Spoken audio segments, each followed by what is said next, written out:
Eh bien bonjour à toutes et à tous, vous êtes de nouveau sur le fil de Will. Le fil de Will, c'est notre 5e rendez-vous déjà. Merci d'écouter ce podcast qui me permet et qui, je l'espère, vous permet aussi de rencontrer des gens formidables. Et oui, il y en a encore.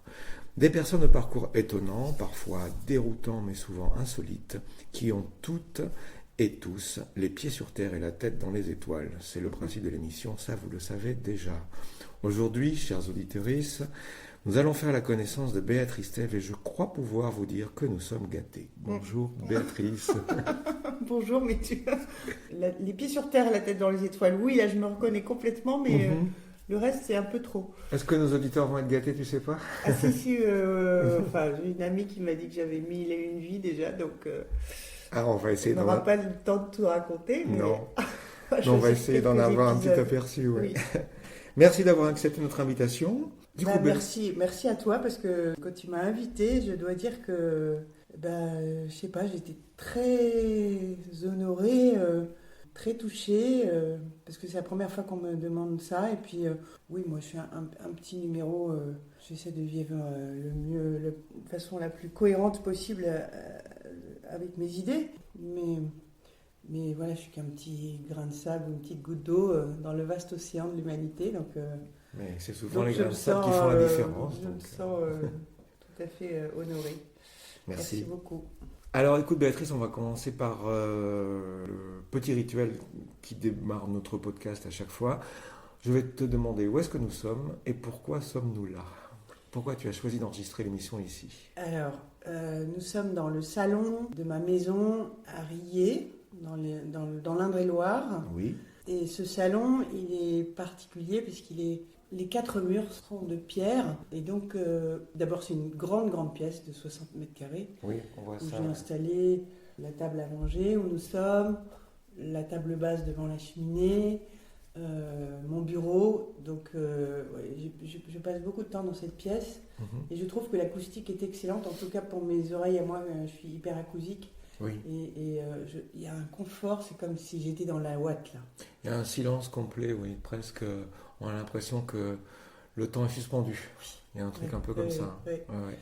Alors cette maison, elle date de 1800. C'était un des bâtiments d'une grande ferme qui a été lotie depuis en parcelles. Et donc on est dans un petit hameau qui comporte 4 maisons. Donc c'est sympa parce que je suis à la campagne. Au bout du trou du cul du monde, me dirait une de mes amies, mais justement, c'est ça que je venais chercher, je crois. C'est très bien.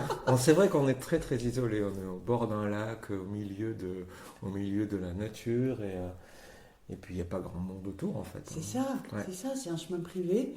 On est au bout du chemin, et pour moi, c'est l'accord parfait avec la nature. Effectivement, tu es déjà venu, tu as vu que ce lac de Riez, il est merveilleux parce que c'est une zone Natura 2000, c'est une réserve ornithologique où il y a 250 espèces d'oiseaux qui ont été recensées. Et donc tous les matins et tous les soirs, et pas mal la journée, mais surtout le matin et le soir, je vois les hérons arriver, les sternes. Alors quand il y a un grand vent comme aujourd'hui, c'est trop génial de voir les oiseaux prendre leur pied à faire du planeur, quoi. Plutôt ils ont du planeur comme les oiseaux, mais j'ai vu des goélands. Ah oui, il y a aussi des goélands ici. Oui, ils viennent jusque là. D'accord. Il y a plein de les étourneaux le soir. Visiblement, observer les oiseaux, moi ça me remplit de joie parce que pour moi c'est des êtres libres. Et puis ils s'amusent follement, quoi, apparemment. Oui, ils ont l'air. C'est vrai qu'ils ont l'air de jouer quand on les voit. Ouais, ils ont l'air de jouer quand ils se déplacent. Ici, tu vois, c'est pas étonnant qu'il y ait autant d'espèces d'oiseaux qui viennent, autant d'espèces migratrices, on dit, qui viennent parce que le lac il est riche en poissons. Donc ici, il y a à boire et à manger toute l'année. Donc ils n'ont plus qu'à s'amuser.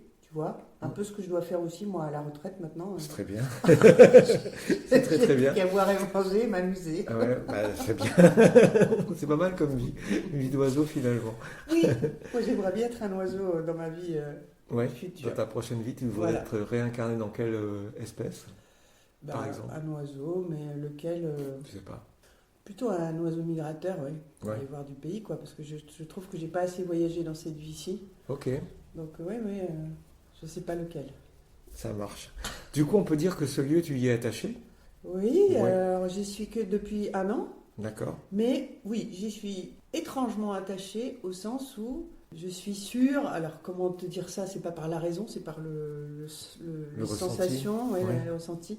Je suis sûre que c'est ici que je devais arriver. Et dans ma vie, c'est la 4e fois qu'une maison me choisit, Ok, m'attend d'accord. pour signer l'acte de vente. C'est très étonnant. Cette maison, elle a été en vente, il paraît, des mois, voire des années. Elle était trop chère. Et puis, petit à petit, le prix a baissé. Je l'avais visitée une fois. J'étais tombée amoureuse de cette maison. Et puis, donc, cette amie qui m'a dit c'est trop loin, il n'y a pas de gare à côté, etc. Tes enfants vont jamais venir. Je l'avais écoutée parce qu'elle connaît très très bien le Maine-et-Loire, qui est juste à côté. En fait, Ouais. on est à la limite entre l'Indre-et-Loire et le Maine-et-Loire ici. Donc je l'avais écoutée et puis vraiment, j'en ai visité 40, 50 des maisons. Je cherchais Ouais. Je cherchais une orientation est-ouest pour avoir la lumière du matin et la lumière du soir. Et D'accord. évidemment, quand tu as est-ouest, tu as aussi le sud. Mhm. Or, les vieilles pierres ici, ce sont des longères et elles sont toutes orientées, ce qui est tout à fait explicable, nord-sud. Mhm. C'est-à-dire, c'est la façade sud qui chauffait toute la Oui, maison, pour les avoir une longères partie elles sont chaude et très une partie fraîche. profondes, Mhm. les ouvertures au nord sont très petites, et effectivement, évidemment qu'elles se chauffaient avec le soleil autant que possible, donc c'était logique. Et donc avoir une orientation est-ouest, c'est extrêmement rare sur les vieilles maisons ici. J'étais presque tentée par acheter un terrain et faire construire. Ouais. Et puis donc cette maison me reste dans la tête. Et puis je reviens quelques mois après sur l'annonce, et miracle, elle était toujours là, le prix ayant baissé. Donc je rappelle tout de suite l'agente immobilière qui me dit on vient de la remettre hier en ligne. C'est-à-dire qu'ils avaient passé l'hiver, quoi, en fait, évidemment. Ouais, souvent. Donc on était en mars, je crois. Et donc elle m'a dit si vous la voulez, il faut être très réactif. Je lui dis ok, je viens avec mon papier, mon crayon. Et elle me dit si vous voulez, je peux vous mettre.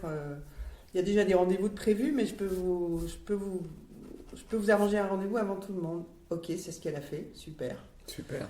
Elle avait Parce que tu l'avais déjà visité, parce que tu la connaissais, c'est avec ça? elle, etc. D'accord. Et elle avait bien vu qu'il y avait déjà un accord parfait. Un quoi. gros coup de cœur. Ok. Ouais, et donc, c'est ce qu'on a fait. Elle a joué le jeu. Mhm. J'ai sorti mon papier, mon crayon, et j'ai fait une offre au prix. Donc, Bon, du coup, c'est parti. Et sans condition.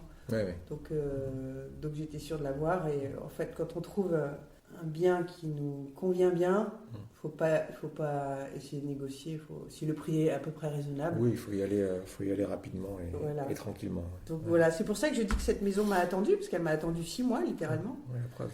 Et la même chose avec l'appartement précédent que j'ai acheté, la même chose avec la maison d'avant.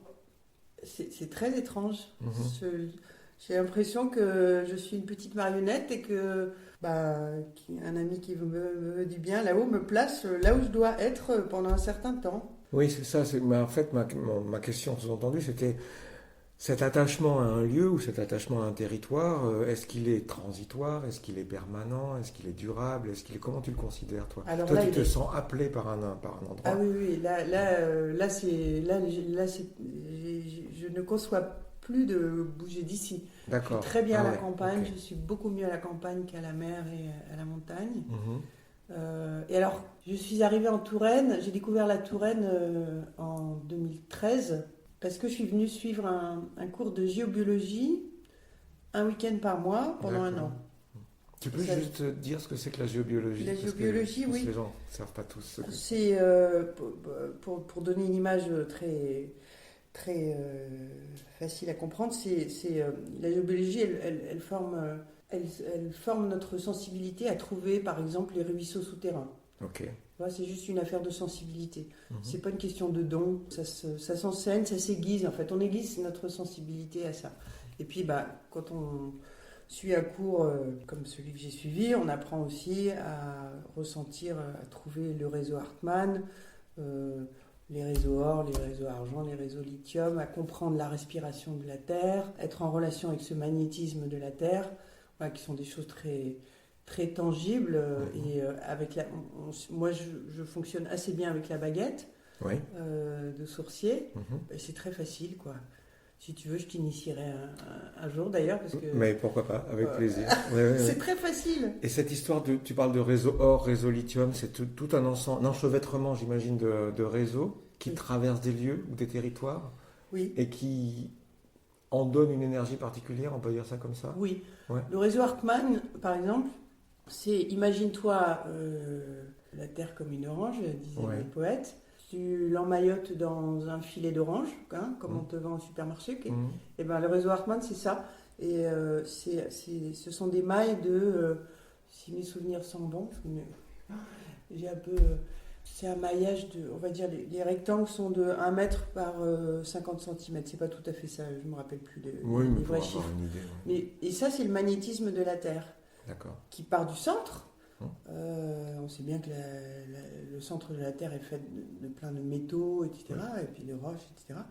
Donc il faut bien que ça sorte, tout ça c'est vivant.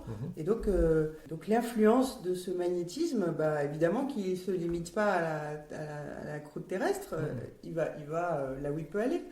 Et on est traversé par ça. Mais on ne s'en aperçoit pas parce qu'on n'est pas... On peut très bien vivre en ignorant tout ça, évidemment. Oui, si on n'est pas sensibilisé, on passe à côté finalement. C'est ça.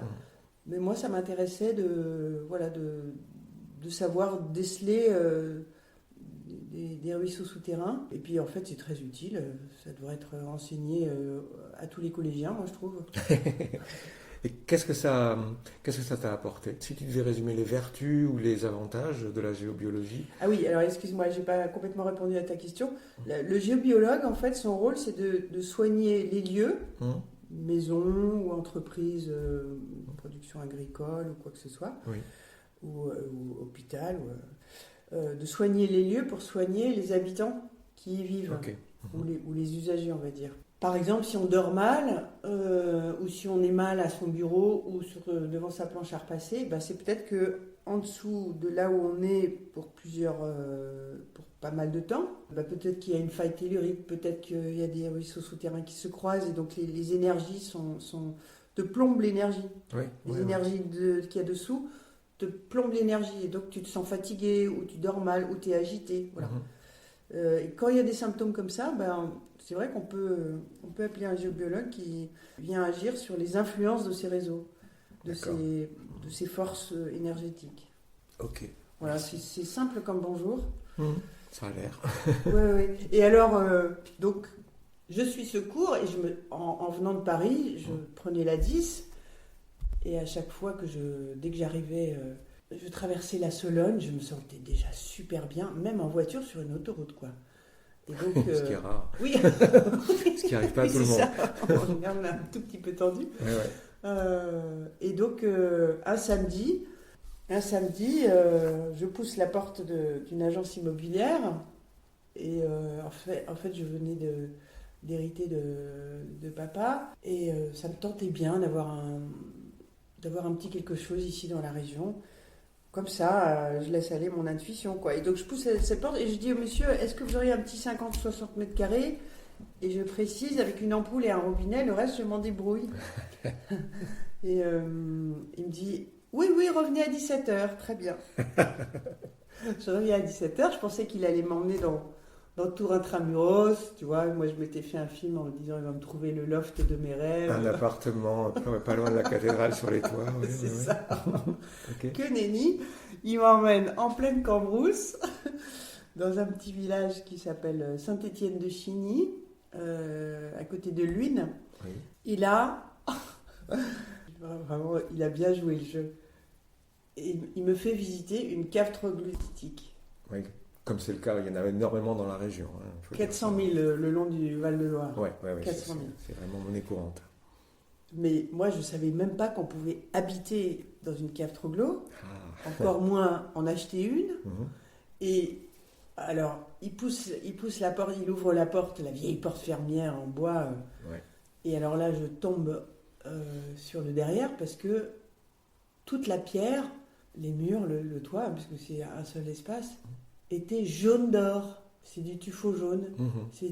Et c'est ma couleur préférée. Et je me dis, Ah oui, attends, d'accord. si on peut habiter dans sa couleur préférée, ok, j'achète. C'est un signe. Je précise que le tuffeau, c'est la pierre dans laquelle on a creusé les troglodytes, hein, c'est la pierre du Val-de-Loire, notamment avec laquelle on a fait les châteaux de la Loire.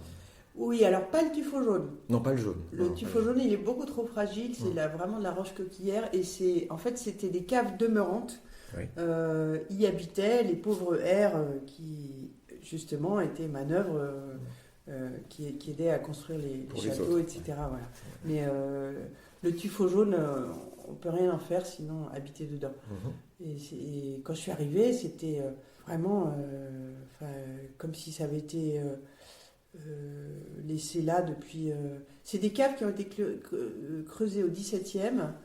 La cheminée est magnifique, il y a un four à pain, il y avait des tomates avant. Moi, j'ai tout rénové, mis un maximum de confort et de lumière surtout pour pouvoir y habiter agréablement. Mais voilà, c'était des caves demeurantes et quand je pense aux conditions misérables dans lesquelles ces gens ont habité, il fallait du courage. Hein. Oui, il y avait, toute la famille vivait dans la même pièce, on partageait tout au même endroit. Ouais. À côté, on mettait les bêtes, hein, c'est ça, j'imagine. Oui, ou alors c'était souvent aussi des familles qui s'installaient dans des caves parallèles. Oui. Souvent au fond, il y avait une communication, une porte qui permettait de passer de l'une à l'autre. Mhm. Mais tu pouvais avoir la grand-mère dans l'une et la fille dans oui, l'autre, d'accord. etc. Pour quand même avoir un petit peu, j'imagine, d'intimité. Mais ça faisait comme des hameaux, en fait. Oui, c'est ça, d'accord. Comme Et une le vie plus souterraine. joli exemple à visiter, c'est le hameau, je crois que ça s'appelle le hameau de la Goupillière, à côté d'Azel-Rideau, sur la rive gauche, la rive sud de la Loire. Ok. C'est très très joli. En fait, ils ont reconstitué un hameau avec tout un système défensif aussi, des silos à grains que tous les habitants partageaient. C'était très intelligemment fait et là c'est bien reconstitué. Ils ont mis du mobilier d'époque ou fait refaire du mobilier Oui, ok. comme à l'époque. Je te conseille la visite. Et tout ça en souterrain. Oui. Ah ouais, ça doit être fascinant. Ouais, très très beau. Ok, très bien. Là tu t'aperçois que c'était pas une vie facile. Non, ça oui, On j'imagine a un bien. confort aujourd'hui dont on n'apprécie pas le luxe à sa juste valeur. On ne se rend pas compte du privilège, effectivement. Ouais. Ouais. Donc cet agent immobilier, tu as tout de suite cerné alors du coup. Oui, sans doute. Ouais, c'est ça. Sans doute, il s'est dit tiens. Et j'ai fait évidemment valider mon choix par justement un géobiologue Oui. pour savoir si c'était possible d'habiter là-dedans, de le moderniser, etc. Il m'a dit oui, il y a du potentiel. On peut. En fait, j'ai acheté 2 caves parallèles plus quelques parcelles de terrain et on a pu creuser au fond de la cave, des 2 caves pour rejoindre les 2 caves par le fond et créer un U. Qu'il fallait maintenir bien ventilé pour que l'air circule, hein, parce que sinon c'est intenable. Il faut vraiment que ce soit aéré, une cave Troglo. Et voilà. Et puis ils ont fait plusieurs années de travaux. Oui. Et puis j'ai vécu 2 ans. Et puis ma retraite étant arrivée, je me suis dit bon, mais maintenant il faudrait que je puisse inviter mes fils ou des amis ici. Et en fait, je n'avais qu'un espace, donc je me suis dit non, il me faut une maison avec des chambres d'amis un peu plus classiques. Oui, il n'y avait pas de séparation, c'est le principe aussi d'une troglo. Oui. Pour que l'air circule, on ne fait pas de cloison. En fait. C'est ça. Donc, c'est ça. Il n'y a pas forcément d'intimité pour les invités, quoi. C'est ça. Ouais. D'accord. Alors, on va revenir juste 2 secondes sur ton initiation à la géobiologie ou ton apprentissage en géobiologie. Pourquoi et qu'est-ce qui t'a amené sur cette discipline, sur cette matière? Alors ça, j'en sais rien. La première fois, le hasard, la première fois que j'ai été initiée à la géobiologie, c'était à Moissac. Je devais avoir 22-23 ans. Ok. Et par un grand maître de la géobiologie qui s'appelle Gilbert Fleck. Je ne sais pas s'il existe encore ce monsieur, parce qu'il était déjà assez âgé. Il est d'Auvergne. Et voilà, il nous a formés pendant une semaine. On était à Moissac, qui était en plus une ville magnifique. Et j'ai trouvé que son enseignement était facile à suivre. Voilà. Et puis, j'avais laissé tomber. Enfin, j'avais pas approfondi plus que ça. Et puis un jour, J'ai habité longtemps en région parisienne et je suivais les cours de yoga à Rueil-Malmaison. Oui. Et puis je vois dans le vestiaire, en me rhabillant, je vois dans la bibliothèque de ma prof de yoga, je vois une petite carte géobiologue. Et donc je l'ai prise et je me suis dit, mais génial, je l'ai appelé. Il m'a dit que c'était en Touraine. Je me dis, bah génial, c'est l'occasion de découvrir cette région. D'accord, Puis d'accord, voilà. d'accord. Mais moi, ce qui m'a interrogé un peu, c'est Oui. ça. Tu me dis, c'était à Moissac il y a très longtemps. Donc Moissac, c'est dans le Lot-et-Garonne ou le Lot, un truc comme Sans ça. doute, je suis nulle en géographie. C'est dans le sud, en tout cas, et c'est pas plus sud-ouest que sud-est.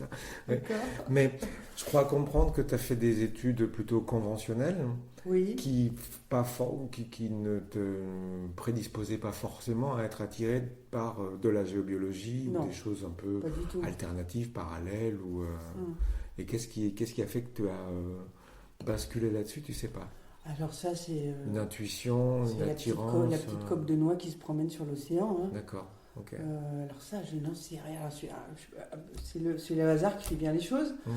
Comme tu sais, enfin, tu connais cette parole d'Einstein qui disait le hasard, c'est Dieu qui voyage incognito. Oui, oui, je connais. Bon.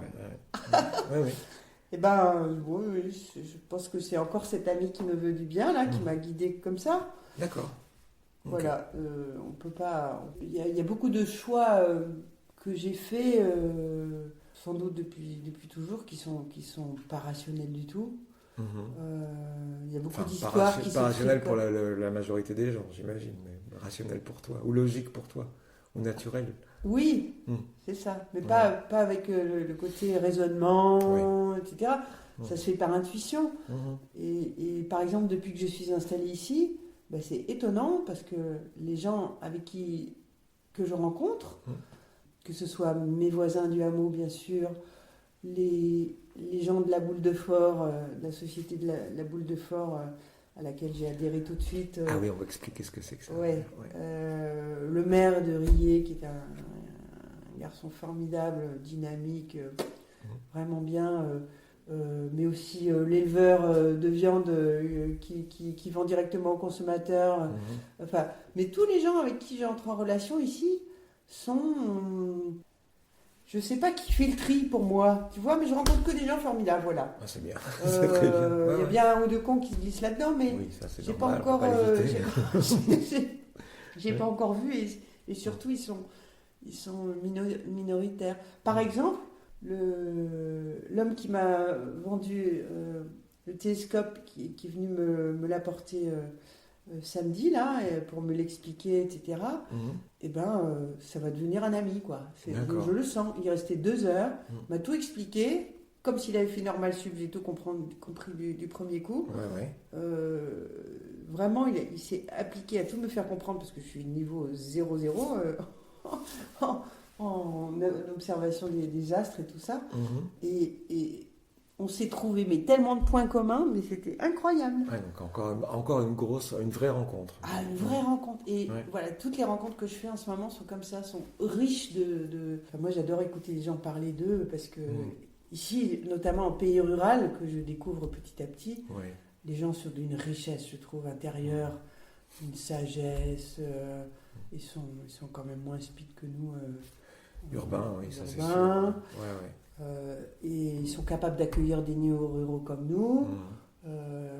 Ils voient bien qu'on Oui. n'est pas d'ici, hein, mais ils nous accueillent. Oui, il laisse ouvert, il laisse je une trouve ça. chance. Ils ont vraiment il y a une curiosité, il y a même un certain intérêt à entrer en relation pour eux. Oui, On sent ça. Oui. Moi, je sens ça aussi. oui, oui. Ça fait pas longtemps que je suis.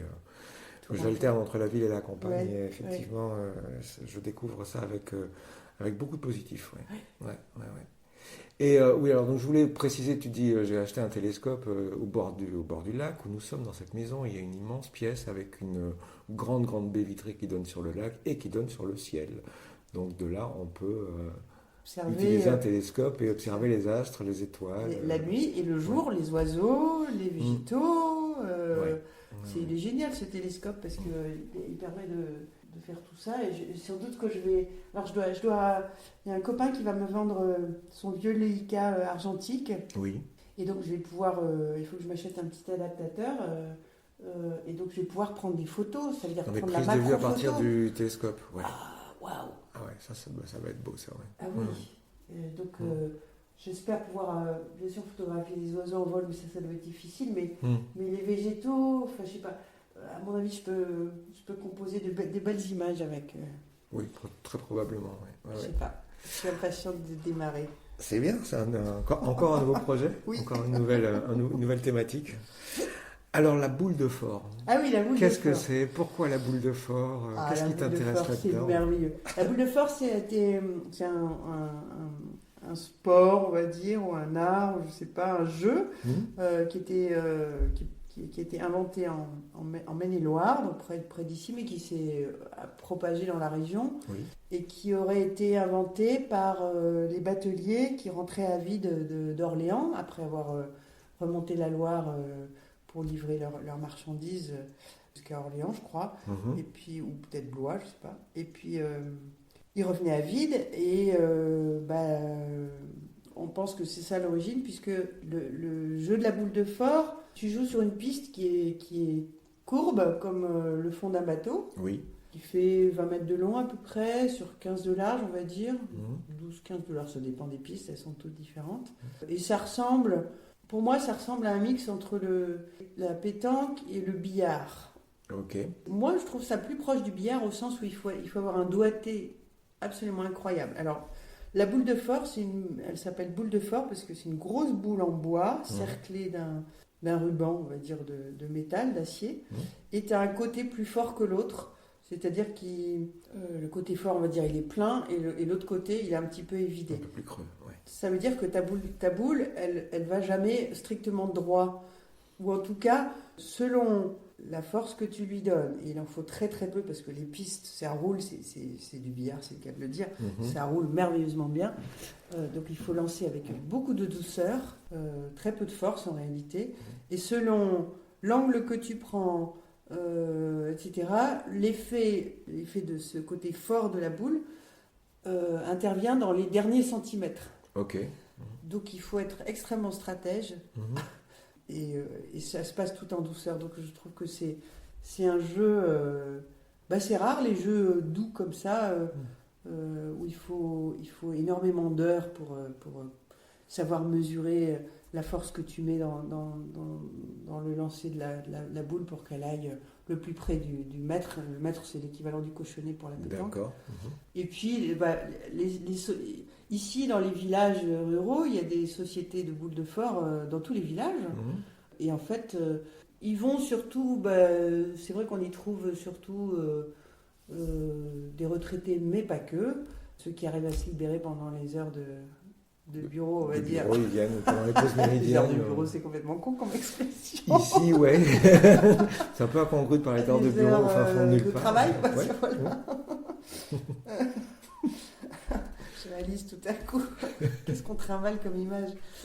Et les gens de la boule de phore, c'est des gens extra. Alors, encore plus, si on peut faire encore plus accueillant, ils t'expliquent comment ça fonctionne, ils voient bien que tu es bien en peine au début. Oui, qu'on n'y connaît rien. C'est ça, ils te forment, et puis c'est très sympa. Voilà. Donc, moi, j'ai été initiée à Luynes, où j'ai joué pendant 1 an dans la société des Grandes Bottes.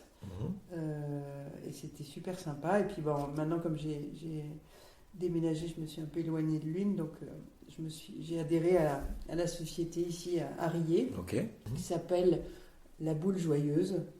Voilà, c'est tout un programme, donc je pense que je vais bien m'amuser tous les jeudis après-midi. Très bien, tant mieux, super. Merci pour cette explication sur... C'est vrai que c'est un jeu très très répandu ici, très traditionnel, et beaucoup de gens parlent de la boule de phore. Oui. Ouais, c'est clair. J'espère qu'on en fera une discipline olympique un jour. Ah, ce serait pas mal. Ça serait chouette. Ouais, ce serait pas mal. Oui, à réfléchir, effectivement. On peut reprendre, tu me disais au début de l'entretien que tu avais été attiré, enfin, on t'avait attiré une entité peut-être qui n'est plus là, ou quelqu'un qui veille sur toi, quelque chose. En tout cas, tu avais attiré vers 4 lieux. Alors, tu me parlais de la région parisienne, de la Touraine, donc il y a 2 lieux en Touraine. Et le 4e, ce serait lequel? C'était les 2 lieux en région parisienne. Ah, les 2 lieux en région parisienne, J'ai d'accord. habité une maison à Rueil-Malmaison. Oui. qu'on a pu acheter quand les enfants étaient petits, il y avait 2 et 4 ans.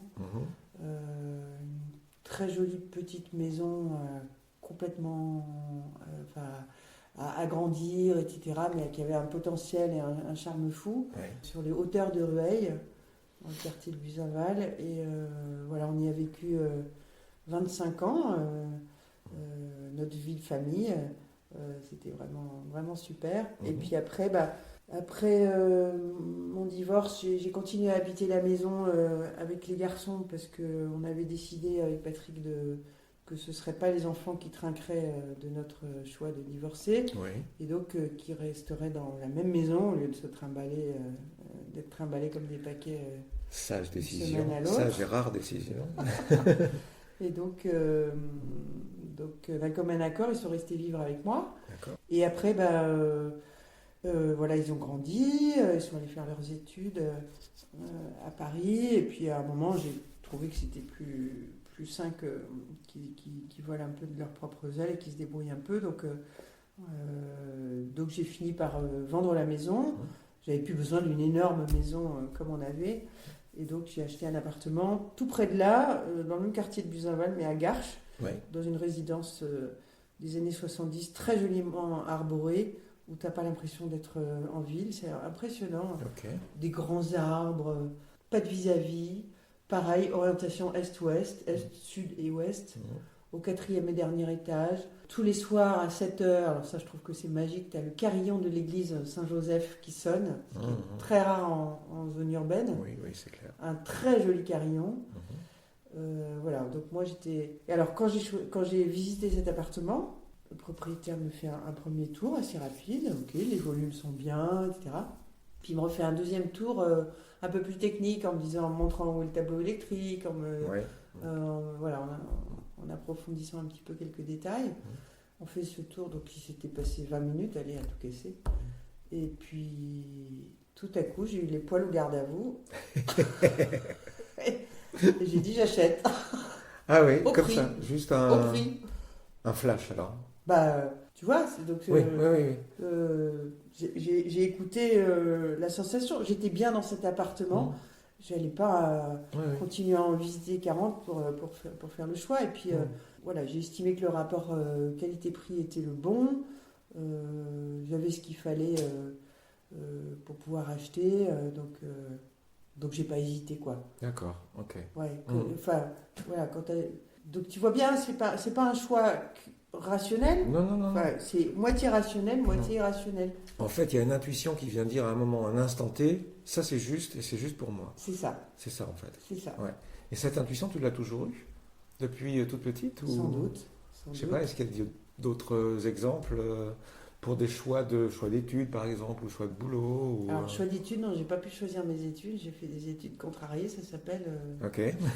C'est-à-dire, moi je voulais faire les beaux-arts et mon père m'a dit non, pas question, ma fille. Donc il m'a envoyé dans une école de commerce international, mais c'était pas idiot, puisqu'en fait il m'avait très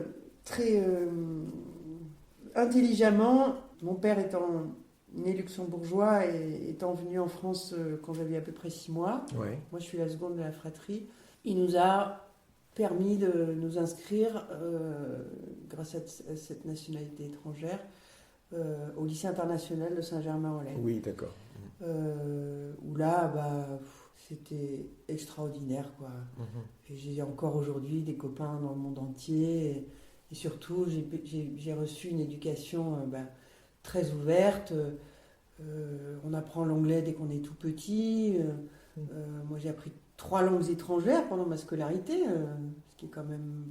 ce qui n'est pas courant, quoi. Ce qui n'est pas courant, mais avec leur méthode pédagogique, ça se faisait très naturellement, donc aucune difficulté, parce qu'on était immergés dans la langue. Oui.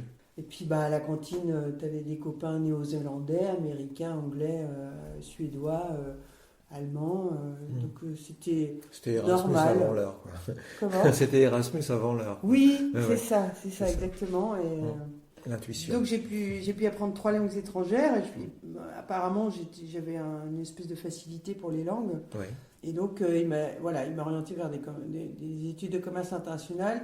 À l'époque, ça commençait tout juste. Il m'a inscrit dans une école du groupe ESSEC, qui s'appelait à l'époque l'EPSI. Maintenant, ça s'appelle BBA ESSEC. Ok. C'est plus snob, c'est plus classe. Mais, ça s'appelait l'EPSI, l'école des praticiens supérieurs du commerce international. Ok. Et c'était formidable. Ouais, ça t'a plu. Ça m'a plu au sens où, oui, on apprenait des choses très pragmatiques. Tous nos professeurs étaient des professionnels.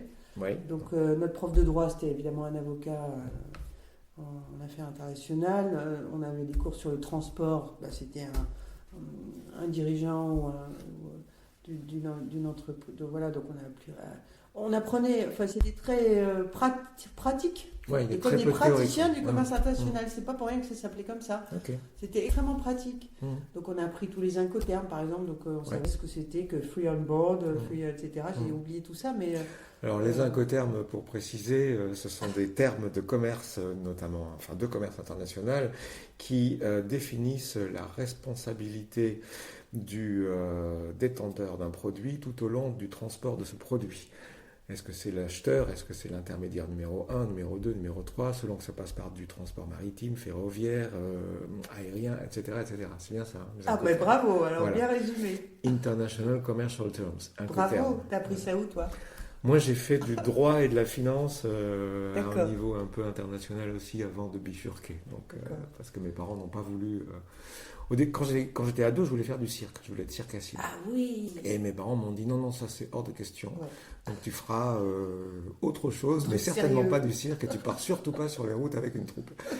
Donc j'ai fait ça, j'ai rempli ma mission, j'ai travaillé comme, dans la finance, dans l'audit financier, etc. pendant 7 ans. Et après j'ai dit à moi-même d'abord, c'est pas possible, j'en peux plus, je veux faire autre chose. Ouais. Et puis après j'ai dit ça à mes parents et j'ai fait ce que j'avais envie de faire après l'avoir prouvé que je pouvais, que j'étais dans les clous comme ils voulaient que je sois. Oui, voilà. C'est ça. Ça arrive à beaucoup de monde. Hein. Ça arrive à beaucoup de monde. Mais bravo pour ce choix que tu as fait. Merci. Moi j'ai attendu ma retraite, tu vois. C'est vrai oui, parce que en fait, comme j'ai divorcé quand les enfants étaient ados, il fallait que je gagne mon pain. Bien sûr. Vu que la pension, pension alimentaire, c'est ridicule quoi, par rapport au coût réel de la vie. De la vie.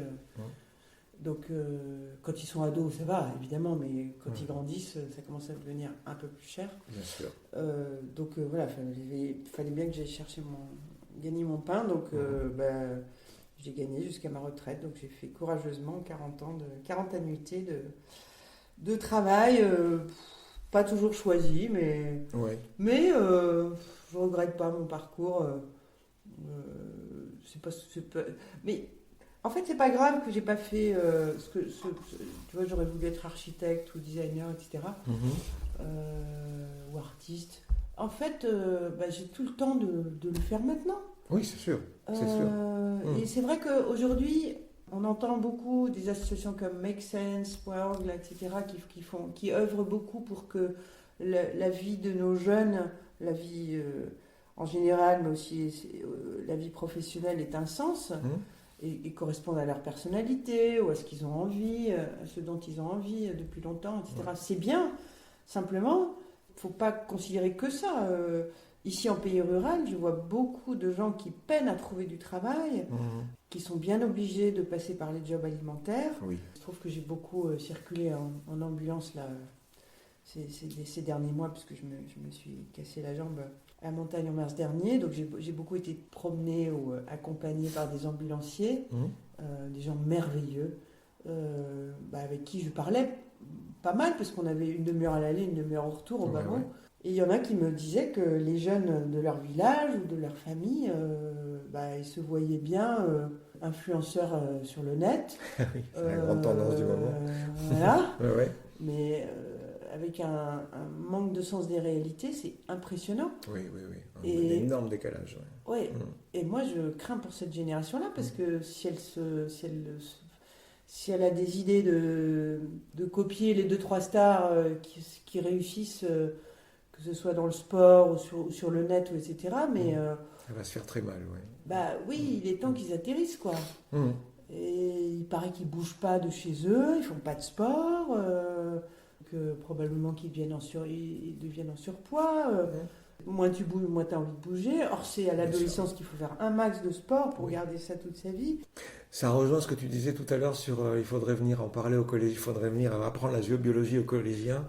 Il y a des tas de choses qu'on pourrait leur transmettre, leur montrer. Et effectivement, parce qu'on est sur une génération aujourd'hui, moi-même je le constate parfois dans mes échanges avec eux, une génération très désœuvrée et très convaincue que tout va être très simple, très facile, très accessible. Et donc on est en énorme décalage avec la réalité. Ça s'accentue, j'ai l'impression, notamment depuis le Covid, parce qu'ils ont passé plusieurs mois sans sortir. Donc ils ont pris cette habitude sédentaire. Des choses, notamment, j'aime pas trop le mot culturel, mais en tout cas des choses les retiennent devant leur écran, dans leur chambre. Et il y a cet isolement qui est en train de s'installer, cet isolement psychique, physique, et ça fait très très mal après quand ils se confrontent aux autres, parce qu'il y a une vraie confrontation. Ils ont l'impression que l'autre est un ennemi, et parfois même un ennemi à détruire, avant même d'avoir fait sa connaissance. Et ça, c'est très inquiétant, effectivement. Ah oui, tu as déjà rencontré les... Oui. En tout cas, le jour où ils vont devoir gagner leur argent... Et quitter papa-maman. Alors, il faut espérer que les pères et les mères en question sachent leur dire maintenant, ça va, je t'ai nourri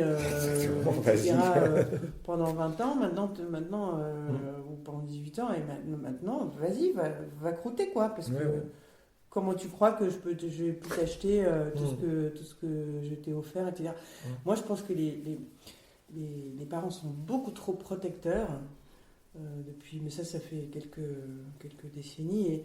Et un jour, je ne sais plus qui m'avait dit ça, et j'ai trouvé ça très vrai, que les mères qui protègent trop leurs enfants, et notamment leurs fils, leur apportent trop de choses.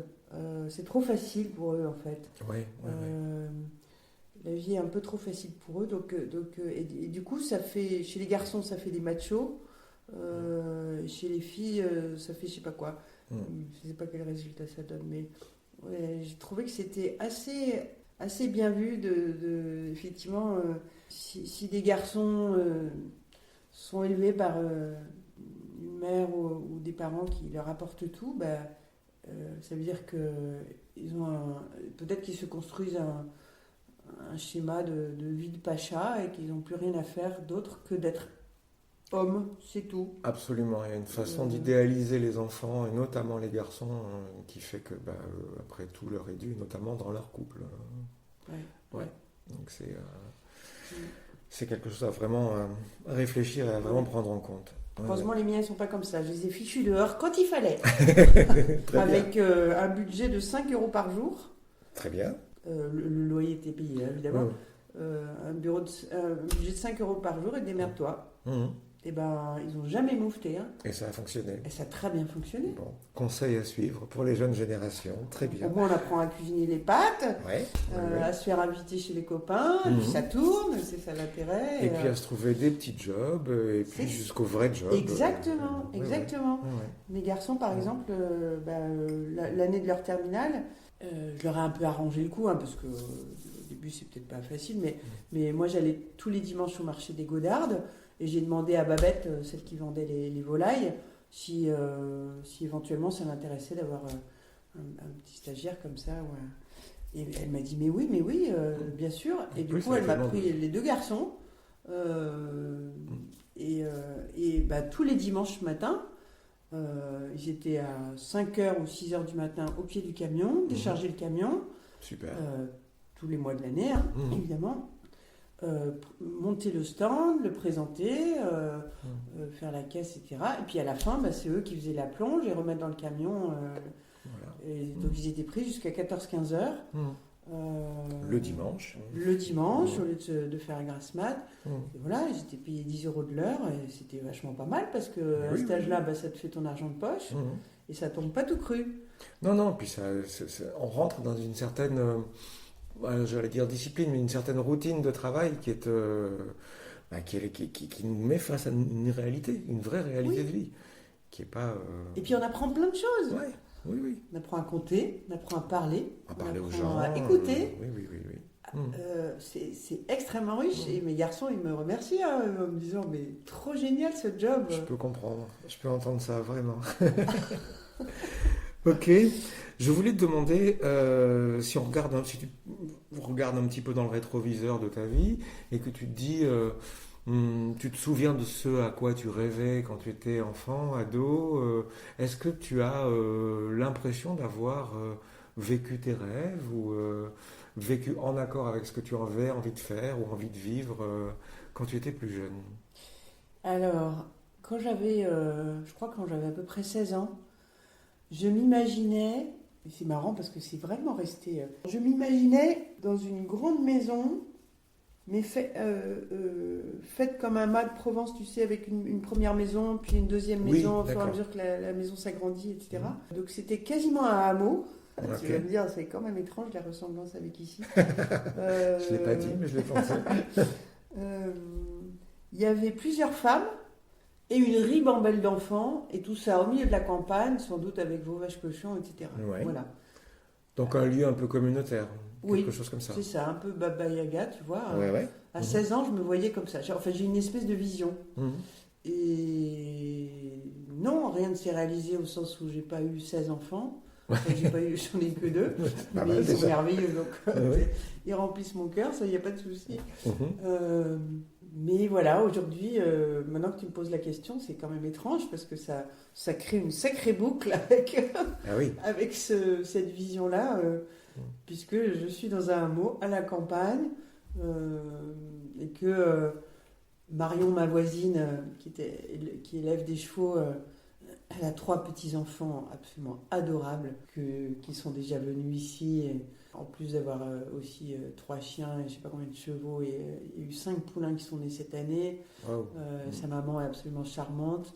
Enfin, à côté, il y a une maison où il y a 2 jeunes femmes, Élodie et le nom de sa sœur m'échappe.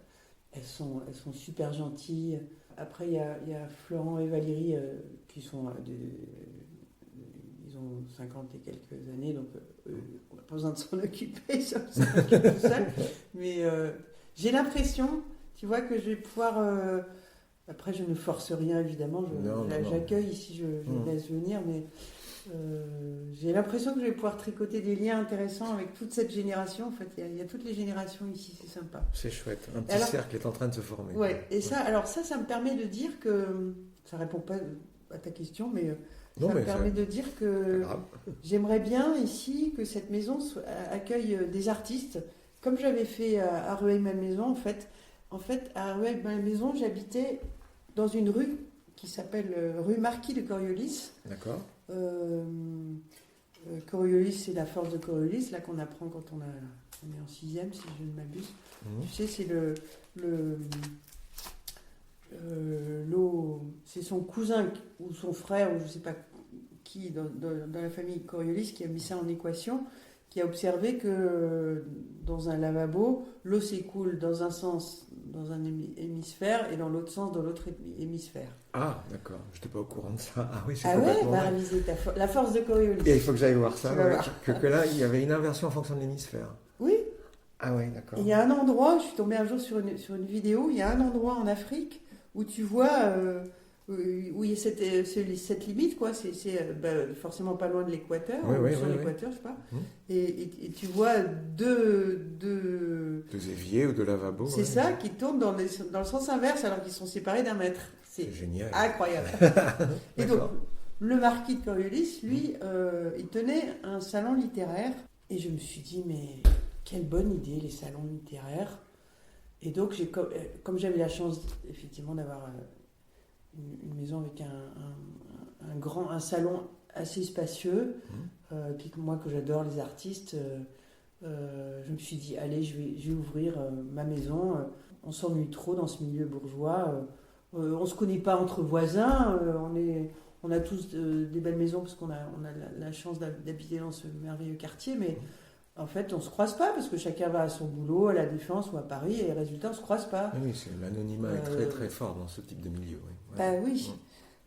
Donc je me suis dit, allez, c'est on fait coup double, on invite les voisins et donc je sais plus comment ça a démarré, mais j'ai pu inviter un couple de danseurs, j'ai pu inviter un monsieur qui déclamait des poèmes, qui est venu accompagné d'un copain guitariste. Puis la deuxième fois qu'il est venu, il nous a fait la veille, il nous a fait une recette à base de bœuf. Comment ça s'appelle? Je suis nulle en cuisine. Un bourguignon. Voilà, je crois que c'est ça, un bourguignon, mais qui se prépare la veille pour que ce soit meilleur. Oui, ça doit être un truc comme avec ça. du vin rouge, tu vois. Un bœuf bourguignon. Oh là là, c'était trop bon. Il est venu mitonner ça la veille. Très bien. Bon, etc. Et j'ai invité à chaque fois une vingtaine de personnes. C'était super. Et en fait, là-dessus, c'est glissé le Covid. Et pendant le Covid, désastre pour les artistes, les théâtres. On ne pouvait plus aller au cinéma, plus aller nulle part. On ne pouvait même pas aller dans la forêt de Saint-Cucufa, quand j'y pense. Bref. Et donc, j'ai continué d'autant plus, quoi. Et c'était génial, parce que pendant le Covid, voilà, il y avait théâtre à la maison, il y avait c'est super. danse, etc. Ah ouais, c'est bien. Ah ouais, c'était vraiment chouette. D'accord. J'essayais d'organiser un spectacle tous les mois à peu près, ou tous les 2 mois. Ok, pas mal. Et ça a marché, ça a bien marché. Et donc, en fait, ici, c'est encore plus grand. Et puis, l'hiver, je peux recevoir dans mon salon et dans la véranda. Oui. L'été, il y a ces 2 prairies.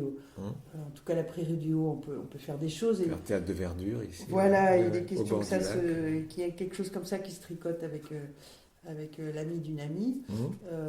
Donc, voilà, j'aimerais beaucoup que cette maison ici puisse accueillir des artistes et voilà, la bonne franquette. Ouais, en toute sans bienveillance et sans toute prétention. simplicité. Voilà. D'accord. Très belle nouvelle. C'est bien, c'est chouette. On va terminer avec le rituel de l'émission, le deuxième rituel de l'émission, c'est-à-dire la chanson. Donc c'est une façon de terminer un podcast, une façon comme une autre, mais j'y tiens beaucoup, même si c'est un tout petit peu... même si déstabilisant pour l'invité, mais et quand bien même l'invité ne fredonne que quelques paroles ou quelques vers du texte de la chanson, je trouve que c'est une façon plutôt sympathique et en même temps intimiste de terminer l'échange. Alors, est-ce que tu as choisi une chanson? Laquelle est-elle? Et puis pourquoi? Alors, je ne sais pas très bien chanter, sinon en chorale, donc, où ma voix est bien noyée dans l'ensemble. J'aurais aimé, mais je n'ai pas eu le temps de réviser, j'aurais aimé te chanter une chanson de Michel Berger, parce que je trouve qu'il a écrit des textes merveilleux, notamment... il y en a une qui s'appelle, je ne sais plus comment ça s'appelle, mais ça dit où va l'amour, on est plein d'amour, mais où va cet amour, qu'est-ce qu'on en fait, etc. Je trouve que c'est une chanson pas très connue, mais que je trouve absolument merveilleuse. Et puis en ce moment, j'aurais aimé te chanter Résiste. Bon, parce que ça fait quelques mois qu'on peut chanter Résiste à toutes les sauces. Absolument. Mais je n'ai pas révisé. D'accord. Donc, je vais te chanter une petite comptine que je trouve trop mignonne. Alors voilà, c'est ça. C'est un chat marchait le long de la gouttière, le vent soufflait sur sa petite queue légère. J'ai vu, t'as vu, le petit trou de son derrière. J'ai vu, t'as vu, le petit trou de son... Oh, l'escargot, quelle drôle de petite bête, c'est rigolo, ce qu'il a sur la tête. Un chat marchait le long de la gouttière, le vent soulevait sa petite queue légère, etc. Très bien, super. J'adore cette petite chanson. Très très chouette, elle est très très chouette. Merci beaucoup Béatrice. Merci à toi pour tes questions. Très, très Et puis je pense qu'on va poursuivre cet entretien. Je te propose autour d'un verre et je vais te poser plein de questions que tu m'as posées. Mais avec grand plaisir. Ça fera l'effet miroir du podcast. Chers auditeurs, merci de nous avoir suivis. C'était le 5e épisode du Fil de Will. Je vous retrouve très bientôt avec un nouvel invité. Merci de votre fidélité et à très vite.